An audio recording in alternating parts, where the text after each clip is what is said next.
எல்லாருக்கும் வணக்கம். ஆம், நல்ல படங்கள்ல பாகமாகணும் அதுதான் எங்களோட ஐ திங்க் என்ன மாதிரி ஒரு ஆக்டர் நான் எப்போவுமே ஒரு அப்கமிங் ஆக்டர் அப்படிதான் நான் என்னை ஐடென்டிஃபை பண்ணுறேன். ஸோ ரொம்ப ப்ரௌடான ஒரு ஃபீலிங். எல்லாரும் சொன்ன மாதிரி நாங்கள் ஒரு ஃப்ளோவில் பண்ணிட்டோம். கஷ்டம் இருந்தது, சேலஞ்சஸ் இருந்தது, ஆனால் நாங்கள் என்ஜாய் பண்ணிட்டோம், முடிச்சிட்டோம். வி எக்ஸைட்டடாக இருந்தோம் இந்த படம் ரிலீஸ் ஆகுறதுக்கு. ஆகஸ்ட் 2 எங்கள் படம் ரிலீஸ் ஆகுது. அந்த மேக்கிங் வீடியோ பார்க்கும்போதே ரொம்ப ஒரு ப்ரவுட் ஃபீலிங் இருந்தது. சில டைம் யோசிப்போம், இந்த ப்ரொஃபஷன் இல்லை அந்த ஒரு என்ன சொல்கிறது அந்த ஹசில் அந்த டெய்லி அந்த ஒரு இதில் போகும்போது நம்ம சில டைம் மறப்போம். ஆனால் இப்படி இருக்கிற மூமெண்ட்ஸில் தான் நம்ம அது நமக்கே ஒரு reminder that why we are doing what we are doing. இது ஒரு ட்ரூ பேஷனாக ஒரு லிவிங் எக்ஸாம்பிளாக காட்டினதே சிம்புதேவன் சார் தான். Thank you for this opportunity. இங்கே இருக்கிற எனக்கு தெரிஞ்சு எல்லாருமே அவர் கூட ஒர்க் பண்ணியிருக்காரு இல்லை, ஆனால் என்னை செலக்ட் பண்ணுறதுக்கு நான் ரொம்ப ஆனர்டாக இருக்கேன். இந்த ஒரு லக்ஷ்மின்னு சொல்லிட்டு ஒரு சமத்தான ஒரு க்யூட்டான ஒரு கேரக்டர் என்கிட்ட கொடுத்தாரு. என்னால் அது பண்ண முடியும் அந்த நம்பிக்கை அதுவே ஒரு பெரிய விஷயம். பிகாஸ் நான் ஆனஸ்டாக சொல்லிட்டேன் சார், நான் தமிழ் பொண்ணு இல்லை, கேரளா பொண்ணு, இங்கே வளர்ந்துருக்கேன், அதனால ஓரளவுக்கு தமிழ் பேசுவேன். ஆனால் நீங்கள் சொல்கிற அந்த செந்தமிழ் இல்லை அந்த அளவுக்கு எனக்கு பேச முடியுமா, அது வேற அந்த பிராமின் ஸ்லாங்கோட, எனக்கு அந்த ஒரு டவுட் இருந்தது. ஆனால் அவர் ஒன்றும் இல்லை, ஒன்றும் பிரச்சனை இல்லை கௌரி, நீங்கள் வாங்க, will take care of you. Akshat சொன்ன மாதிரி I felt very safe on that boat. இங்கே இருக்கிற யார்கிட்டயும் நான் இதுக்கு முன்னாடி ஒர்க் பண்ணதில்லை. பட் அந்த ஒரு 10 பேரோட energy, it was like magic. அது எப்படி நாங்கள் ஒரு யுனைட்டடாக இருந்தோம் த்ரூ அவுட். இப்போது மது அக்காலாம் என் சொந்த அக்கா மாதிரியே I think I got a sister for life. சத்தியமாக சொல்கிறேன். அவங்க 1.5 வயசு குழந்தை கூட வந்தாங்க ஷூட்டுக்கு. ஆனாலும் ஷீ ஸோ எனர்ஜெட்டிக். 5 மாதம் அப்போ இப்போ 1.5 வயசு ஆச்சுன்னு நினைக்கிறேன், வளர்ந்துட்டான். பட் ரொம்ப ப்ரௌடாக இருந்தது as a woman to see her perform. அவ்வளோ பேஷனட்டாக இவ்வளோ வருஷம் இவ்வளோ பேர் கூட பெர்ஃபார்ம் பண்ணியிருக்காங்க. ஸோ எனக்கு தெரிஞ்சு எனக்கு ஒரு 96 மாதிரி ஒரு டெபியூ வந்தது, நான் ரொம்ப பிளெஸ்டாக இருக்கேன். ஆனால் எல்லாரோடையும் ஒரு ஜேர்னி பார்க்கும்போது இப்போ எல்லாரோட இப்போ அக்ஷத் இப்போ ஜஸ்ட் ஸ்டார்டட், பட் அவன் எவ்வளோ அண்டர்ஸ்டாண்டிங்காக கம்ப்ளீட்டாக ஹீ ட்ராவல்ட் வித் அஸ் இந்த மூவி. சில டைம் நான் யோசிப்பேன், குழந்தைங்கன்னா ரொம்ப கிராங்கியாக இருப்பாங்க, சும்மா டேண்ட்ரம்ஸ்லாம் த்ரோ பண்ணுவாங்க, ஆனால் இவன் ரொம்ப அண்டர்ஸ்டாண்டிங்காக எங்களுக்கே பா இவனை மாதிரி ஆகணும்னு நினச்சோம். நான் நடிச்சிட்டு இருக்கானா, நாங்கள்லாம் அப்பப்போ கம்ப்ளைண்ட் பண்ணும்போது இவன் ஜாலியாக நிம்மதியாக இருக்கான். சரி, ஓகே. மாதேஷ் சார் ரொம்ப அருமையான விஷுவல்ஸ். நான் சத்தியமாக எதிர்பார்க்கல. பிகாஸ் ஃபர்ஸ்ட் ஆஃப் ஆல் மானிட்டருங்கிற ஒரு விஷயமே இல்லை. நாங்கள் படகுல போனால் அவ்வளோதான். இந்த என்ன சொல்கிறது, ஷூட் கால் டைம் பேக்கப் சொல்லும்போது தான் நாங்கள் திருப்பியே வரோம். ஸோ மானிட்டரில் செக் பண்ணுறது இல்லை, என் மேக்கப் ஓகேவா, ஹேர் ஓகேவா, எனக்கு தெரிஞ்சு என்ன மாதிரி ஒரு ஹீரோயினுக்கு அந்த ஒரு என்ன சொல்கிறது வேனிட்டி இல்லை, நம்ம ரொம்ப பர்ஃபெக்டாக இருக்கணும், அதெல்லாம் தாண்டி நம்ம பர்ஃபார்மன்ஸில் கவனிக்கலாமே, அந்த ஒரு ஐடியாவே என்னை ரொம்ப ஆழமாக அது நான் I learned through this movie. So I am very very proud that ஒரு ஹீரோயின்னு சொல்லும்போது அவங்களோட லுக்ஸ் மட்டும் இல்லை, அவங்களோட பெர்ஃபார்மன்ஸில் மெயினாக ஃபோக்கஸ் பண்ணாலே நம்ம ரொம்ப தூரம் போயிடலான்னு எனக்கு ஒரு கருதல் வந்தது. So thank you for that realisation mister Simbudevan sir. நான் இப்போது இந்த ப்ரொடக்ஷனில் இது second movie. Mali and Manvi என்னை நம்பி இன்னொரு வாட்டி கதாநாயகியாக கூப்பிட்டுருக்காங்க. அடியே கூட எனக்கு தெரிஞ்சு லாஸ்ட் இயர் ஆகஸ்டில் தான் வந்தது. So I'm happy to be associated with them again. எப்போவுமே ஒரு it's a very enjoyable experience. Prem sir is a lovely person. அவர் கூட இன்னும் இந்த இண்டஸ்ட்ரிக்கே ஒரு நல்ல ப்ரொடியூசராக வரணும்னு I really wish from the bottom of my heart. So thank you. Ghibran sir இதுலேயும் நான் ஒரு பாட்டு பாடுற ஒரு கேரக்டர் தான். So his music has been really good. நான் இல்லைனாலே ஐம் அ ஃபேன். ஆனால் அந்த ஒரு ஃபோக்லோர் கானா பாட்டு கலந்த ஒரு என்ன சொல்கிறது கச்சேரின்னு சொல்லலாம். நான் பண்ண பாட்டு நான் ரொம்ப என்ஜாய் பண்ணி தான் அதை நடித்தேன். இல்லை யூஸ்வலாகவே எனக்கு பாடுற மாதிரி நடிக்கிறது ரொம்ப பிடிக்கும். என் பிகினிங்கே அப்படி தான் இருந்தது. So this was really fun. Bhaskar sir மாதிரி இருக்கிற ஒரு என்ன சொல்கிறது லெஜெண்ட் கிட்டேருந்து அப்படி ஒரு காம்ப்ளிமெண்ட் வரதே எனக்கு பெரிய விஷயம். என்னை ஒரு he treats me like his own daughter. எனக்கு என் சொந்த அப்பா மாதிரி தான் வரும். So thank you. என்னை ரொம்ப என்ன சொல்கிறது சேஃபாக ட்ராவல் பண்ணி வச்சாங்க இந்த எல்லாருமே. இங்கே யாரையாவது மிஸ் பண்ணி இங்கே இல்லை. Jessie, he is an Australian actor. ஆனால் எனக்கு தெரிஞ்ச ஒரு நல்ல ஃப்ரெண்டாக இருந்தார். எனக்கு பண்ண முடிஞ்சது நான் ஹெல்ப் பண்ணேன் அவரை புரிய வைக்கிறதுல, இல்லை இங்கிலீஷில் ட்ரான்ஸ்லேட்லாம் பண்ணுறதுல. கொலைப்புள்ளி லீலா மேம் மலையாளத்தில் நாங்கள் வைப் பண்ணோம். யோகி பாபு சாரை ரொம்ப மிஸ் பண்ணுறோம் இன்றைக்கி. நான் அவர் கூட கர்ணனுக்கு அப்புறம் பண்ண படம் போட். எப்போவுமே ஜாலியாக இருப்பார். எப்போவுமே அவர் கூட நடிக்கிறது ரொம்ப ஈஸியாக இருக்கும். இன்னொரு படம் நான் பண்ணுறேன் அவங்க கூட. So he is always going to be இன்னும் உயரத்தில் வரணும்னு எல்லாரும் நினைக்கிற ஒரு ஆக்டர் தான் அவங்க. சின்னி சார் இதில் என் அப்பாவாக பண்ணியிருக்காரு. அவரை பற்றி யோசிக்கும் போதே ரொம்ப என்ஜாயபுளாக இருக்கும். இவங்க எனக்கு தெரிஞ்சு இந்த படகுல என்னை தவிர்த்து எல்லாருமே காமிக் ஆக்டர்ஸ்.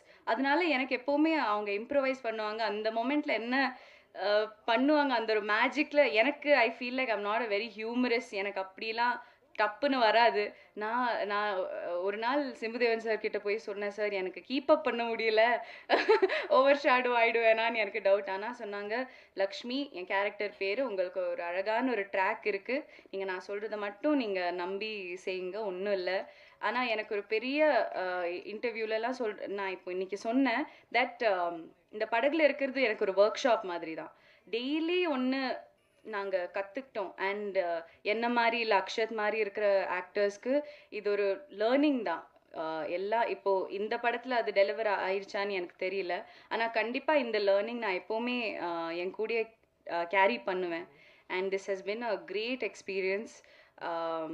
எப்போவுமே ஒரு படம் பண்ணும்போது இப்போது எல்லாம் மெயின் லீடாக தான் பண்ணுறீங்க, ஏன் நீங்கள் மல்டி காஸ்ட்டாக ஏன் சூஸ் பண்ணுறீங்கலாம் சில பேர் கேட்டாங்க. ஆனால் எனக்கு தெரிஞ்சு ஒரு ஆக்டர் ஆகணும், இல்லை ஒரு பர்ஃபார்மர் ஆகணும், ஜஸ்ட் ஒரு ஹீரோயின் இல்லாமல் அதுக்கும் மீறி நம்ம அதில் தான் ஒர்க் பண்ணணும்னு நான் நம்புகிற ஒரு ஆள். So I am very very happy and proud to be here.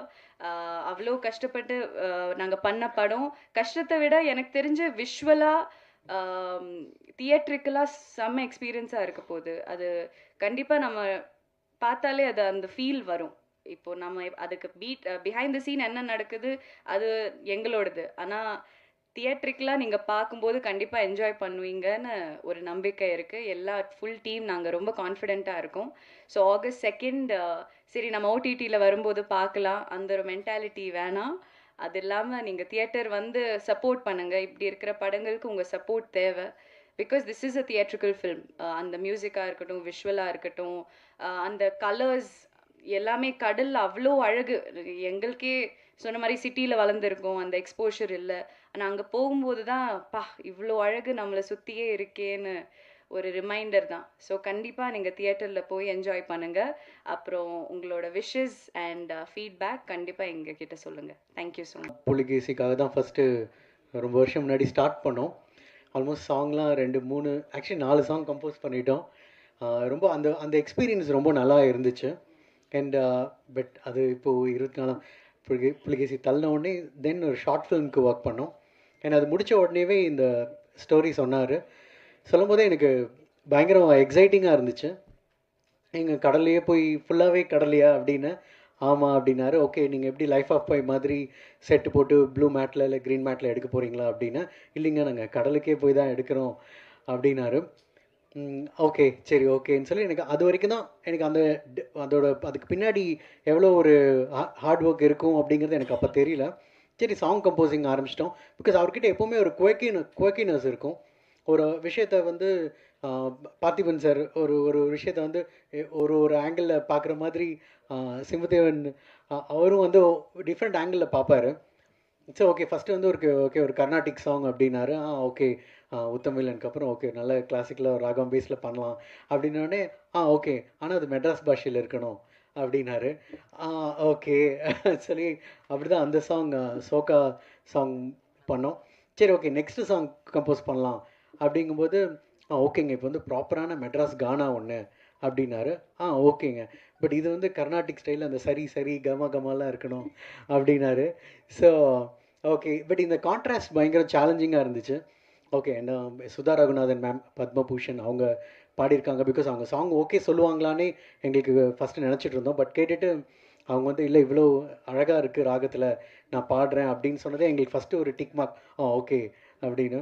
Then second வந்து கானா அப்படின்னோடனே நமக்கு எங்களுக்கு எல்லாத்துக்குமே மியூசிக்கில் வந்து தேவா சார் தான்.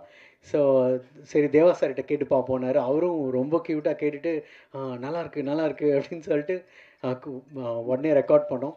பட் இந்த 2 சாங்குமே ஒரு பயங்கர யூனிக் எக்ஸ்பீரியன்ஸாக இருந்துச்சு.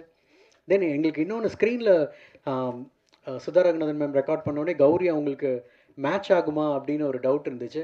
பட் அவங்க பெர்ஃபார்மன்ஸில் அப்புறம் நான் வீடியோ பார்த்துட்டு அவர்கிட்ட கேட்டு அவங்களுக்கு உண்மையிலேயே மியூசிக் தெரியுமா அப்படின்னு கேட்டிருந்தேன். பிகாஸ் ரியலி அந்த ஒரு பாவம் எல்லாமே கொண்டு வந்தாங்க. She did a great job.